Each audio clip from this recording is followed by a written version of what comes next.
Bonjour à toutes et à tous et bienvenue sur KTB Radio, la radio du peuple. Nous accueillons aujourd'hui Anita, présidente du hangar, et Christine est également avec nous, chargée de mission pour le hangar. Et vous allez nous présenter la résidence des métiers d'art avec Héloïse Barrault, qui est mosaïste, et qui se déroulera durant l'été 2026 à Serres dans les Hautes-Alpes. Bonjour Anita, bonjour Christine. Bonjour. Et bonjour Romain. Un grand merci, c'est un plaisir de vous accueillir. Merci à vous. Alors, Anita et Christine, depuis 13 années, le hangar est un lieu associatif dédié à l'artisanat d'art, soutenant les producteurs locaux. Les bénévoles et le personnel de l'association valorisent la création à travers de salles de l'expo-vente. Au hangar, il y a une salle café.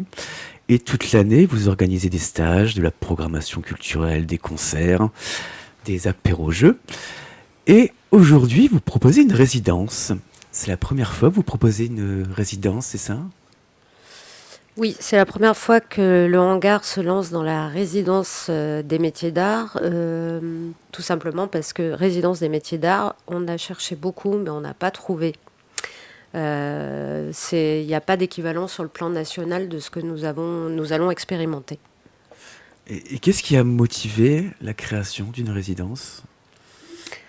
Eh ben, je dirais que, je me permets Anita, je dirais que le hangar, en fait, depuis 13 ans, travaille dur pour faire connaître ses métiers de savoir-faire anciens.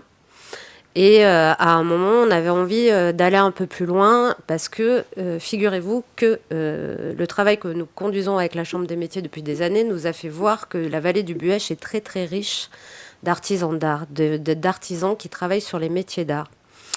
Et du coup, on cherchait en fait une idée qui permettrait à tous de pratiquer et de faire une vraie rencontre avec un artisan qui a au moins 10 années de savoir-faire et qui pourrait amener un plus, en tout cas une découverte sur notre territoire. Donc c'est ce qui nous a motivés au départ, c'était de se dire on a un vivier d'artisans déjà sur le pays, on a un lieu. Et il ne restait plus qu'à rencontrer les gens du terrain et trouver la bonne personne pour mettre en place cette résidence d'artisans d'art. Et est-ce que vous pouvez nous rappeler l'objectif d'une résidence ? Quel est le but d'une résidence ? Le but de la résidence, c'est un peu comme une résidence artistique. C'est-à-dire quand on connaît surtout la résidence dans le sens par exemple, une résidence comme font... je ne sais pas comment l'expliquer vraiment, mais ce que je veux dire, c'est que la résidence, c'est la rencontre entre un artisan, pour notre cas, et pas un artiste, et le public. Faire découvrir ce qu'il sait faire, ou son activité, sa créativité, et à la fois partager, se nourrir du lieu pour faire évoluer sa pratique. Donc on peut rencontrer des résidences à différents niveaux de travail. Ça peut être un début de résidence parce qu'un artisan a une idée, qui veut la creuser, qui va venir travailler avec les gens du territoire, ou ça peut être à la fin, où c'est finalisé. Je donne un exemple tout bête. Imaginez qu'on travaille par exemple sur le Buëch et sur la transparence, on pourrait travailler avec quelqu'un, un vitrailliste, par exemple, qui arriverait au bout du bout et qui aurait travaillé, recueilli plein de choses sur le Buëch pour arriver à la finalité de montrer son travail autour du vitrail. L'idée, c'est vraiment une rencontre. C'est une rencontre, c'est que chacun nourrit, le territoire nourrit l'artisan et l'artisan va nourrir le territoire. Et quelle est la différence entre l'artisanat d'art et l'artisanat ? C'est peut-être une question bête. Mais... En fait, l'artisanat, ça regroupe tous les métiers de l'artisanat, que ce soit les maçons, les électriciens, les bouchers, les coiffeurs, etc. Et donc au départ, en fait, il y a pas mal d'années, ça n'existait pas la notion d'artisan d'art. Et la Chambre des métiers donc, a mis en place cette dénomination pour justement faire la différence entre l'artisanat, on va dire un petit peu du bâtiment ou de l'esthétique, ou etc., et l'artisanat d'art. Parce que l'artisanat d'art, c'est transformer la matière. Donc il y a une différence, transformer la matière et exprimer la créativité qu'on a en nous. Donc du coup, au travers de cette matière, on arrive à restituer des créations Et c'est ce qui fait la différence entre, bon, le maçon, par exemple, il va créer une maison, mais il n'y a pas la même notion artistique. Voilà, c'est ce qui fait la différence entre les deux. Et peut-être que je rajouterais aussi qu'à travers l'artisanat d'art, ou pareil sur les arts plastiques, c'est qu'on va se retrouver avec de la pièce unique, avec des choses qui sont faites complètement spécifiquement à la main ou avec quelques outils. Mais en tout cas, l'idée, c'est vraiment d'avoir quelque chose qu'on ne va pas retrouver dans le commerce, quoi. Ce projet de résidence est soutenu par l'Europe, c'est ça? Alors, quand on a eu l'idée, c'est super que tu poses cette question parce qu'on en allait en parler forcément. Quand on a eu l'idée, très vite, on s'est rapproché du GAL Sisteronnet-Buech et de leurs techniciens pour leur dire voilà, on a envie d'aller plus loin, on a envie de valoriser ces métiers, de proposer cette résidence. Et on a co-construit avec eux, on a travaillé avec eux et notamment avec la Chambre des métiers, avec la mairie de Serres qui est un partenaire mais super précieux pour nous. On a travaillé vraiment à écrire ce projet. Et il a été validé par les élus, ce qui nous a permis d'obtenir un financement européen accompagné de la région PACA. Et de ce financement-là, de ces appuis-là et de ce soutien-là, ça nous permet aujourd'hui de proposer cette première résidence expérimentale. Donc il faut bien penser expérience parce qu'on n'a pas le recul encore pour savoir, mais en tout cas on est hyper motivés pour la faire. Et c'est grâce à eux et grâce à toutes ces rencontres et ce travail-là qu'on a pu poser ce projet et qui nous ont... Enfin, on les remercie de nous soutenir, quoi, et de permettre d'avancer sur la connaissance des métiers d'art. Nous allons maintenant parler Héloïse Barraud, qui est mosaïste. Est-ce que vous pouvez nous la présenter ?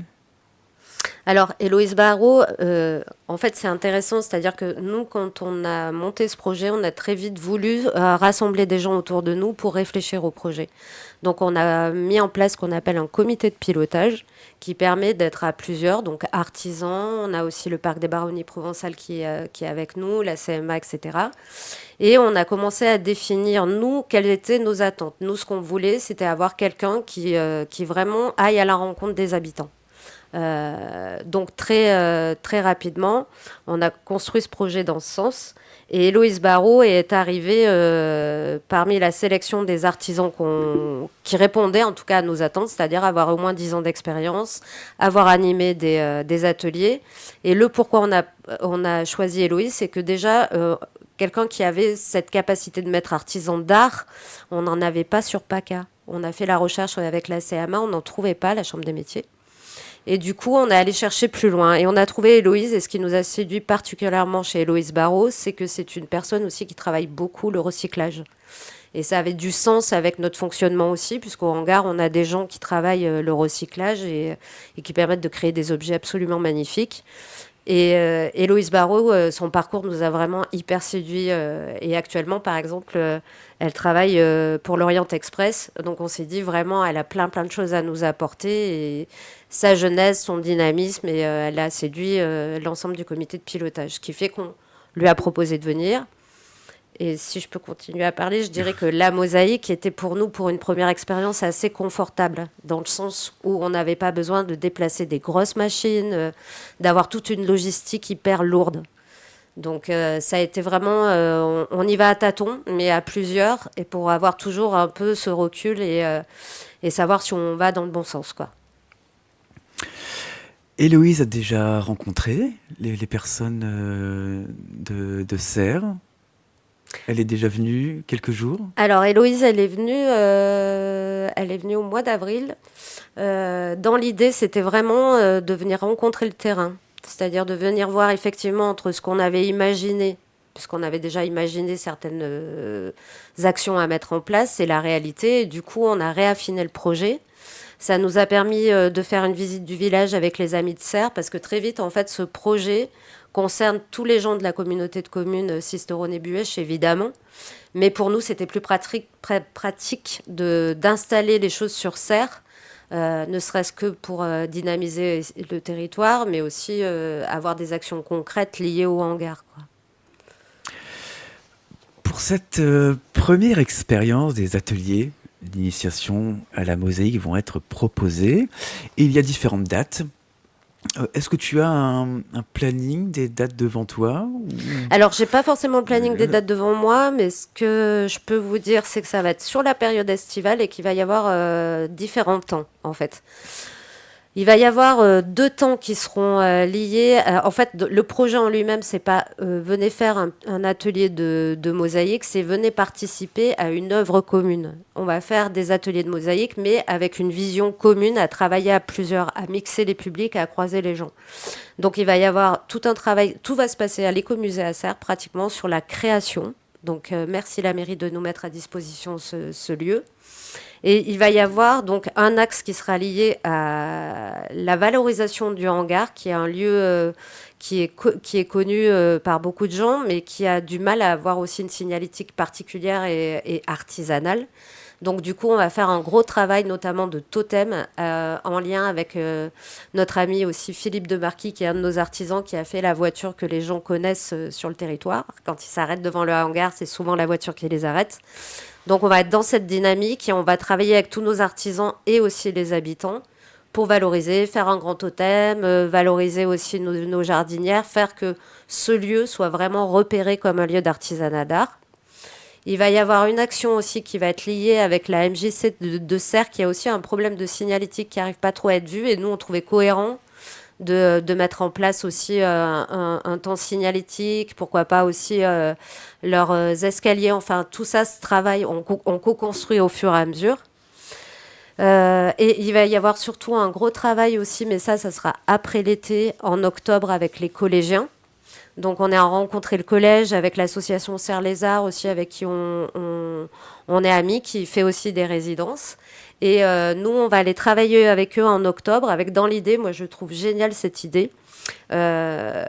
Héloïse Barrault, elle a fait une création à un moment qui ressemble en fait à plein de petites sphères, et dans ces sphères, elle a mis de la mosaïque, de rassembler toutes ces sphères pour faire une œuvre commune. Et nous, on va faire la même chose aux élèves, c'est-à-dire que chacun va créer son propre monde dans une petite sphère, et de tout leur monde à tous, et je l'espère aussi aux enseignants, on va créer une œuvre commune qui sera posée vraisemblablement dans la nouvelle école de socle, et notamment la nouvelle médiathèque. Donc, quelque part, on fait une création qui va acter aussi ce changement pour eux au niveau des écoles, quoi. Donc là, devrait avoir le niveau quatrième. On ne pouvait pas toucher tout de suite les troisièmes. Mais l'idée pour nous, c'est aussi, à un moment, par cette résidence, faire connaître les métiers d'art. Parce que pour pas que ça se perde, tout ça, il va bien falloir qu'à un moment, les jeunes ils mettent la main à la pâte. Et c'est pas mal aussi de mettre les mains directement dans le cambouis, comme on dit, plutôt qu'être spécifiquement tout le temps sur les écrans, même si on adore ça. On peut retrouver toutes les dates sur le site internet du... Alors, ça va commencer le 1er juillet. Toutes les dates, si vous allez sur le site du hangar, vous avez une page dédiée à ce projet de résidence où vous trouverez toutes les dates, vous trouverez les jours où vous pouvez venir. Attention, parce que c'est 10 personnes maximum par jour pour travailler. Par contre, ça peut être 10 personnes différentes le matin ou l'après-midi. L'idée pour nous, c'est que Héloïse soit confort pour guider les gens, pour leur expliquer, pour travailler avec eux. Donc ça, c'est super important. Oui. Ces ateliers sont gratuits. Tous les ateliers sont gratuits, et ça, c'est grâce à nos partenariats et grâce à l'implication du hangar, parce que le hangar met aussi des billes dans ce projet. Il ne faut pas croire que tout est acquis. Au contraire, ben voilà, on paye du salarié, on paye aussi des choses comme toutes les associations du territoire. Et donc, nous, c'était une volonté vraiment forte du hangar, toujours dans cette même dynamique des métiers d'art. Pour ceux qui ne connaissent pas le lieu, vous verrez, on a beaucoup de belles choses dans ce lieu, quoi. Et c'est ouvert à tout le monde, peu importe les âges. Il y a peut-être des âges minimum. Pour les enfants, je pense que s'ils sont accompagnés, ça va à peu près. Mais moi, je pense qu'en dessous de 10 ans, ça devient un peu compliqué. Ce que je voulais dire aussi, c'est que finalement, nous aussi, on a tous les gens qui passent au hangar. Finalement, on a essayé de créer du lien aussi. Donc, on va avoir aussi des gens du type les aidants, tous ces gens qui sont tout le temps en train de fournir leur aide. Et ben là, on leur propose aussi encore une cour de récréation. Et il n'y a pas que les aidants, il y a les gens aussi de Cap Emploi. On a rencontré les associations du territoire grâce à la mairie. Enfin, l'idée, c'est vraiment que tout le monde puisse participer et prendre plaisir à cette découverte-là, quoi. Est-ce que avec cette résidence, vous avez le but de faire vivre tout simplement le village de Serres, donner des nouvelles couleurs? Bah, ouais, ça pourrait être l'idée, hein. En tout cas, ça pourrait être l'idée. On aimerait tellement avoir plus de temps, plus d'argent, plus de tout ce qui permettrait de mettre encore plus de beauté dans le village. Mais il y a plein d'associations, il y a plein de gens ici aussi qui ont plein d'idées. Mais nous, en tout cas, on va essayer de faire notre part, quoi. Tu as parlé d'association. Vous allez travailler avec le CLAC, l'association de vidéastes. Alors ça, c'est comment dire, c'est la cerise sur le gâteau, quoi.